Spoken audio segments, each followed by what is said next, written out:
본능적으로 심적으로 끌리는 게 있으면 하지 말아야 할 이유가 100가지가 있어도 마음 하나만으로 실행할 이유가 되곤 하는 게 사람의 판단입니다. 안녕하세요. 시원하게 말해주는 시원언니입니다. 오늘은 제가 생각하는 재회에 대해서 말씀드릴 건데요. 주위를 보면 재회를 반대하는 시각이 엄청 많더라고요. 영상의 내용은 지극히 주관적인 저의 개인적인 의견인 걸 참고해 주시고 들어주세요. 우선 결론부터 말씀을 드리자면 재회를 한다는 것 자체가 한번 헤어졌던 상대라는 거잖아요. 즉, 두 사람이 잘 사귀고 있는 그 과정에서는 그 문제를 해결할 수 없었기 때문에 이별이라는 결론에 도달한 것이 대부분이기 때문에 다시 만난다 한들 근원적인 문제가 해결되어 있지 않으면 같은 상처만 2번 받는 꼴이 됩니다. 그래서 사실 한번 헤어졌던 상대를 다시 만나지 않는 게 깔끔하기는 해요. 그게 깔끔하긴 하지만 그런 거 치고 한 번도 재회해보지 않은 사람, 한 번도 재회해보지 않은 커플이 있냐는 물음에 저는 아닌 사람이 훨씬 많다는 생각을 하고 있고, 그래서 오늘의 주제를 꼭 말해보고 싶었습니다. 저는 재회에 있어서 이별 사유가 무엇인지에 따라서, 그리고 각자의 재회 결심 사유가 무엇인지에 따라서 재회가 성공하는 케이스가 있다고 생각합니다. 시원언니. 네, 우선 재회해볼 만한 케이스 첫 번째는요. 이별 사유가 그 사람 내부에 있는 것이 아닐 때입니다. 제 측근들 중에서 연애를 6년, 10년 넘게 하고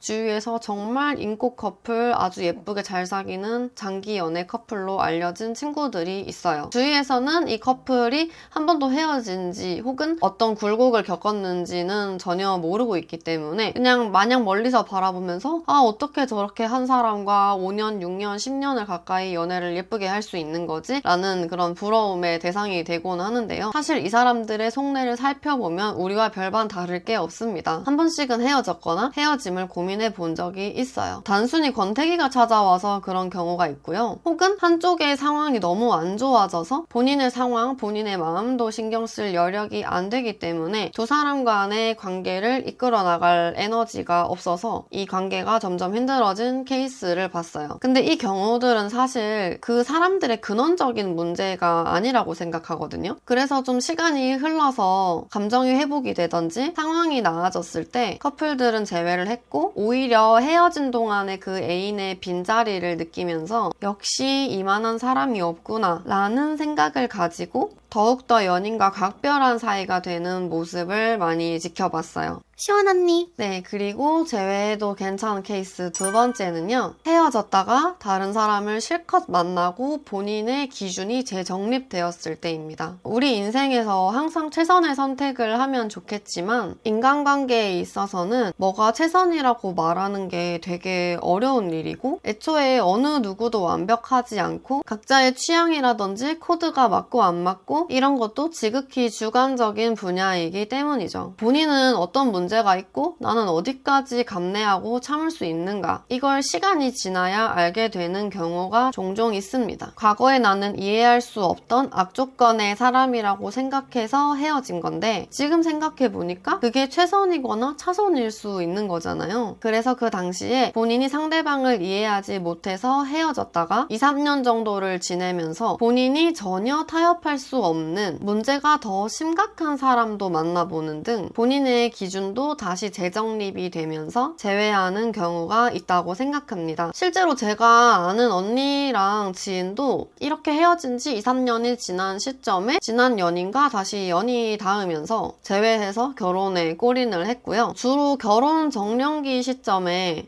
이 사람 정도면 괜찮았던 거구나, 혹은 그땐 내가 어려서 이해를 못했는데 지금 생각해보니까 이렇게 대처를 할 수도 있는 거겠구나 라는 생각을 하게 되면 이렇게 결혼 상대로 다시 재회하게 되는 경우가 좀 있는 것 같아요. 다른 한쪽은 해볼 만큼 해보고 정이 완전히 떨어져 있는 상태이고 한쪽 입장에서만 미련이 가득한 상태라면 어차피 다시 연락해도 재회가 불가능하겠죠? 그런데 만약 쌍방이 그렇게 다시 깨닫고 느끼고 서로를 그리워하는 타이밍이 맞아 떨어지면 저는 그것 또한 인연이라고 생각해요. 시원언니. 그리고 재회하면 안 될 케이스를 말씀을 드리자면 딱 한 가지로 말씀드리기 있지만 사실 대부분의 경우가 이렇다고 생각합니다. 헤어진 지 얼마 안 됐을 때, 단순히 감정적으로 그리울 때, 본인이 재회를 원하는 타이밍이 헤어진 지 1, 2주 정도 된 시점이라면 가장 크게 빈자리를 느끼고 가장 크게 슬프면서 재회를 하고 싶은 마음이 가장 극심할 때입니다. 근데 정말 이성적으로 놓고 생각을 해보자면 두 사람이 어쨌든 만나면서 해결을 못한 문제가 있으니까 헤어진 거잖아요. 근데 그 정도의 시간은 사실 어떤 사건을 복귀하고 성찰을 가질 만큼의 시간이 아니라서 이런 류의 재회 같은 경우는 같은 상처만 고스란히 2배로 받는 결론을 가지고 오게 됩니다. 저는 그 시점에 판단하는 것은 굉장히 감정적인 판단일 확률이 크다고 생각하고 있어요. 뭐 굳이 1, 2주 정도의 시간이 아니라고 하더라도 그냥 딱 까놓고 봐서 이게 내 친구가 겪고 있는 상황이라든지 남일이라고 생각하고 이 문제를 바라봤을 때 이런 문제가 있는데 다시 만난다고? 이런 생각이 조금이라도 드는데 본인이 재회를 하고 싶다면 정말 감정적인 판단이겠죠? 본인의 판단 자체가 이 문제가 내가 해결할 수 있던 문제였다. 내 관점을 바꾸면 되는 문제다. 이런 게 아니라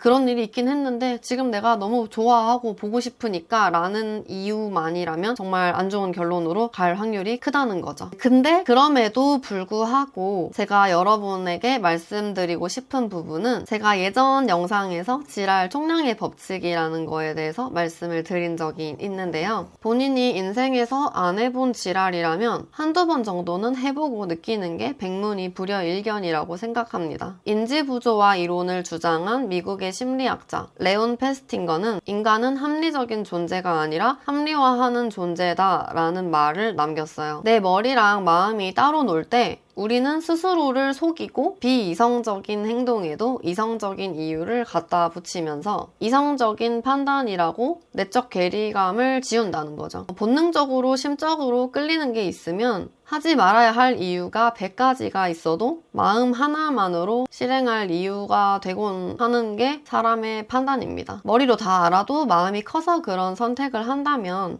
그건 아마 그런 선택으로 인해서 본인이 크게 되어보고 괴로웠던 적이 아직은 적거나 미미해서일 거라고 생각해요. 차라리 크게 되고 확실하게 깨닫는 계기가 된다면 그 또한 다행입니다. 시원 언니. 네, 그래서 오늘 말씀드린 부분을 정리하자면요. 결론적으로 저는 재회에 대한 입장은 반반입니다. 많은 사람들이 이미 많이 반대를 하고 있으니까 굳이 재회를 해보는 것도 나쁘지는 않다라는 입장을 한번 제시를 드려보고 싶었어요. 그리고 그렇게 재회를 해도 썩 나쁘지만은 않다라고 생각되는 타이밍 3가지를 말씀을 드리면, 첫 번째, 이별 사유가 그 사람 내부적인 것이 아니라 단순 권태기 혹은 외부적인 요인일 때. 두 번째, 이별 후에 다른 이성 데이터를 쌓으면서 그 사람이 서로의 최선은 아니더라도 차선이라는 확신이 생겼을 때. 세 번째, 안 해봤다면 해보고 확실하게 느끼는 게 나을 때. 네, 오늘의 이야기는 여기까지고요. 시청해주셔서 감사합니다. 구독과 좋아요는 큰 힘이 됩니다. 이상 시원 언니였습니다.